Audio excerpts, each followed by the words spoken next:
If you want a fulfilling marriage, you have got to be present, and healing is the way to get there.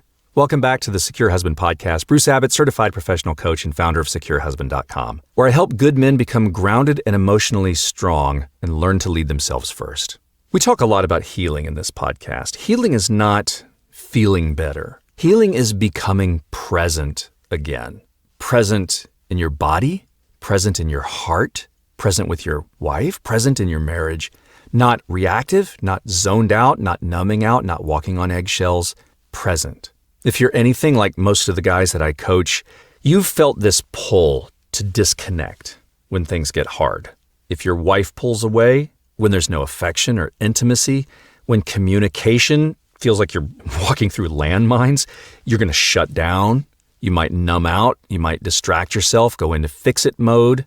But none of these foster emotional safety and trust in your marriage. What your marriage really needs is your presence. Something that your wife can connect to, something that keeps you from self-abandoning yourself. Because disconnection's a protection.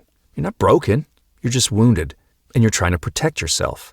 But it stops that connection that's so important. Because emotional absence and withdrawing, or these things damage your connection more than you realize.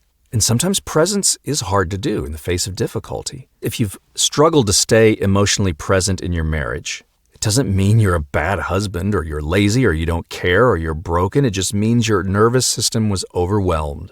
Now, when we grow up without emotional safety or we spend years in a relationship where connection feels unpredictable, we adapt. What does this look like in a marriage? Maybe you try to fix and rescue to feel secure. Or we try to perform and please to feel accepted, or we disconnect and shut down to feel safe. We're in protection mode. So if you tend to check out, you go silently sulk in another room, you go scrolling on your phone, pretending like you're okay. You lose yourself in work or projects to take your mind off of things. Any of these types of things where you're avoiding your wife or you're avoiding tough situations, you're really avoiding your pain. Because that pain, that sense of I'm not enough, I'm always doing something wrong, that's heavy to sit with. But when you try to escape your pain, you also escape your presence. And without presence, there can be no connection. One of my guys I coach, when he and his wife have a tough moment, he gets in his truck and leaves, goes driving around. Now he believes he's doing the right thing. I need to go, I need time away, I need to cool off, I need to have space. And there's nothing wrong with that if that's how you need to be emotionally grounded, but how you handle it. If you calm and clearly say, I'm going to go take a 30-minute drive just to calm myself and cool my jets a little bit, and I'll be back to have a loving conversation with you in a little bit. That's one thing. But if you just leave, you go, jump out, take off, you're gone. Here's the thing. In this particular situation, the wife had her own abandonment issues. And so when her husband would take off and go, that triggered emotional anxiety in her. And so what happened is she felt emotionally unsafe. She felt emotionally abandoned. She was triggered. She needed to feel his presence, even if things were tense and conflict was happening. Because without presence, again, there's no connection. So let's start by noticing, because you can't heal what you can't see. Okay, when you disconnect, why? What's happening? When do you disconnect? Is it when your wife gets angry or she gets cold or withdraws?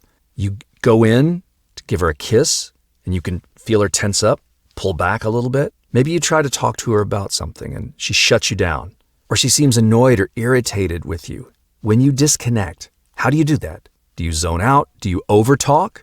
Do you go escape? Hobbies, sports, alcohol? Do you become sarcastic? Maybe hyper-rational, try to defend and explain and give a dissertation about something? Just notice. Start paying attention. Because every moment you disconnect, you're missing a chance to show up as the man you want to be. You're letting that scared, wounded little boy inside of you take the wheel. The one who's learned long ago that when people pull away, I disappear. When people get angry, I hide. When people have tough conversations, when my nervous system starts reacting, I go away. Now, staying present doesn't mean that you force connection. It just means that you stay grounded, even if connection isn't available at that moment. But it starts with noticing when you leave yourself. Because when you abandon a situation, you're really abandoning yourself. Now, presence isn't about showing up perfectly. It's not about that at all. But it does start with showing up for yourself. Remember, the adult man you are now has to become the father to the inner boy that he never had. So you get to choose to be the one who says, hey, little guy, I see you're hurting now. You don't have to disappear to stay safe.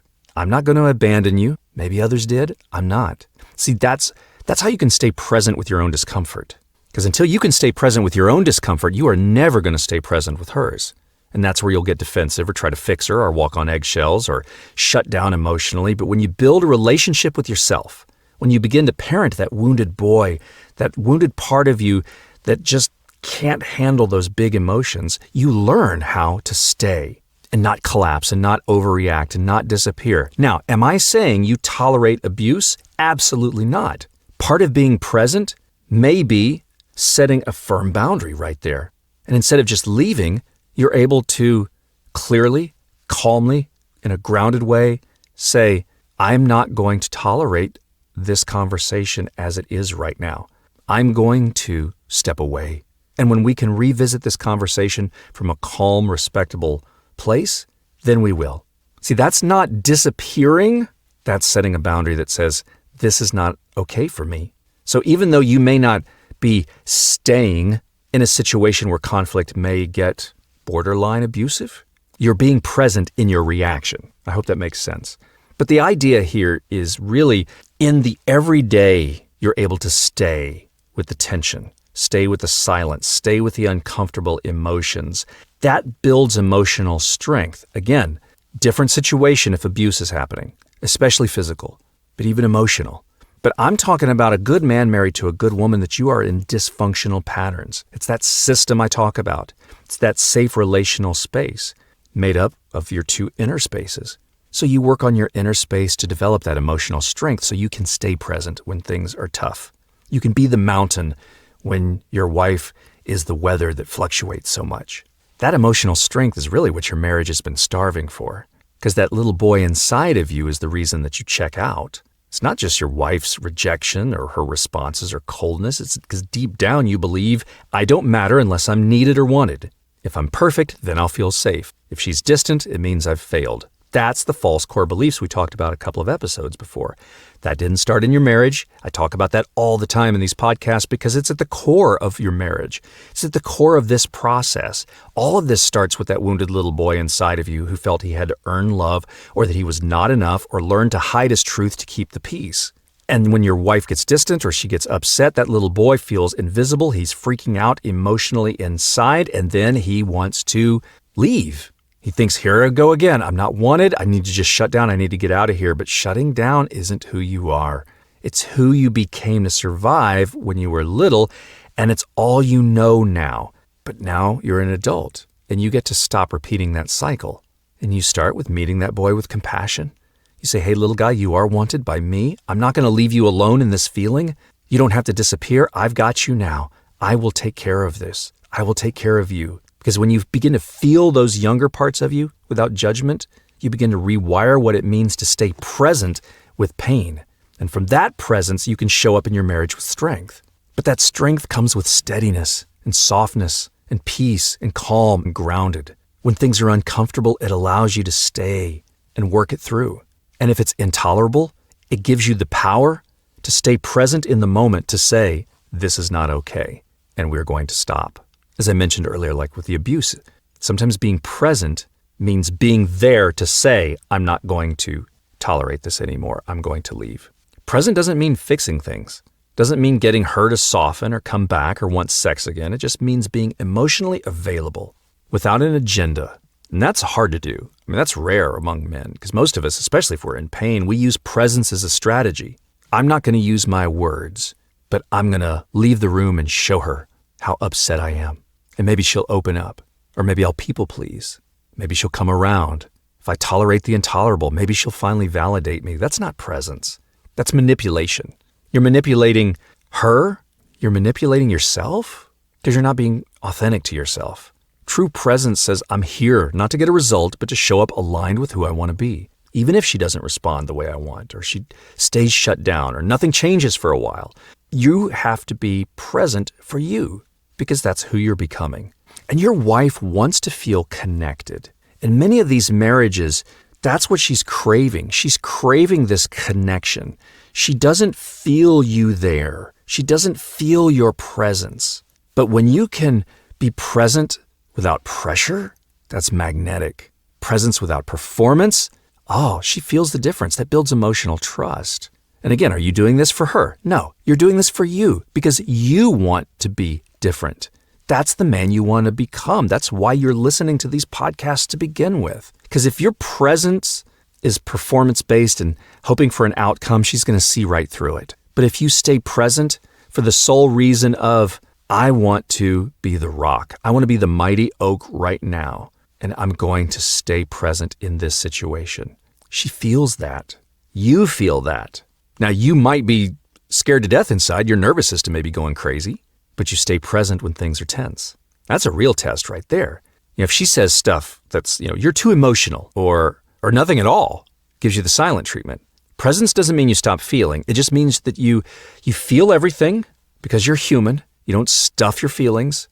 You feel it, you lean into it, but you don't collapse and you don't leave and you don't withdraw or sulk or defend or get angry or respond in a negative way. You just breathe. You anchor, you stay in your body. You might say, okay, I hear what you're saying. That's hard to hear, but I'm listening to you. You stay open, even if it's painful. It doesn't mean that you agree with what's happening. But the point here is that you're operating from grounded honesty, that you can say, you know what? I feel hurt. I'm still here, but instead of running, I'm going to stay here and I'm going to tell you that hurt. Because if you honestly communicate your pain from a grounded, non-reactive way, and your woman blows right through that and ignores that, that's telling you something right there about your relationship. And you may have some questions that you want to ask yourself down the road. But I will say, in my history of working with men, when you're able to stay grounded in that moment and be present, the opposite of a negative reaction happens most of the time. And when you can stay there, again, doesn't mean that you're putting up with the intolerable, but because you're unshakable and you're available right there, that's emotional leadership. You're leading and setting the tone in your marriage. That creates safety. You're not reacting, you're not vanishing, you're not withdrawing, you're present. And if it is something intolerable, you can communicate that clearly and calmly. But it starts with helping that little boy understand that you're not going to leave him, that you're going to be present for him, and thus present for yourself. And what that action is that you need to take, that's where you reach out to that divine guidance, that spiritual sense of wisdom. Whatever your belief system is, if it's God, the universe, higher self, whatever, you go to that source of truth and you have that dialogue through reflection or prayer, meditation, journaling. What is a loving action to me and to my wife right now that will help me stay present in this situation, but bring peace? Not peace by walking on eggshells or avoiding a situation or trying to smooth things over. Peace might be directly addressing a certain situation. That's where it all integrates together, because then you get that guidance. You get that divine guidance of what is your next loving, aligned action. And that's where all this integrates together. Presence isn't really a technique. It's more of an identity. It's the way you live now, because you've done the work to feel your pain instead of bypassing it. And you can speak your truth without performing. You can sit in silence without panicking. You hold space without fixing. That's how you show up for your marriage without abandoning yourself. Did I say this was perfection? Absolutely not. Perfectly imperfect. But it does take practice. You practice showing up even when it's hard. And over time, you become the kind of man who can handle anything that your marriage throws at you, because you don't run anymore. And from there, you bring peace to yourself. So if things are tough, you can stay. And when you stay, your wife starts to feel something she probably hasn't felt in a long time. Again, we're not doing this for her, but she can feel safe and seen. She feels that steady energy that doesn't collapse or chase or run or withdraw. You're not here to pressure her to reconnect. You're here to be someone worth connecting to. That starts with your presence. It's more than just fixing your behavior. It's becoming present to not be avoidant. You're not being performative anymore, not being distracted or hiding. It's being present so that you stop abandoning yourself. Because the less that you abandon yourself, the more you heal. Healing makes that possible. And when you do that, you bring more peace and calm into your own life, even in the middle of the conflict, because you can soothe that nervous system. You love and take care of that inner boy. You have that divine guidance that comes in, and you're present. And the more your wife begins to feel like you're really there, not just physically, but emotionally, that changes marriages. That helps you become that secure husband who stays grounded and steady and present, even when it's hard. And yes, it can be very hard sometimes, but you got this, man. Hey, I hope this podcast was helpful for you. If you're a regular listener, will you take a moment right now and go give this podcast a review if this has been helpful for you? Share this episode for someone who may need to hear this. And if you need help getting unstuck, visit securehusband.com and set up a free 30-minute consultation with me. I'll see you again on the next Secure Husband podcast. Thanks for listening.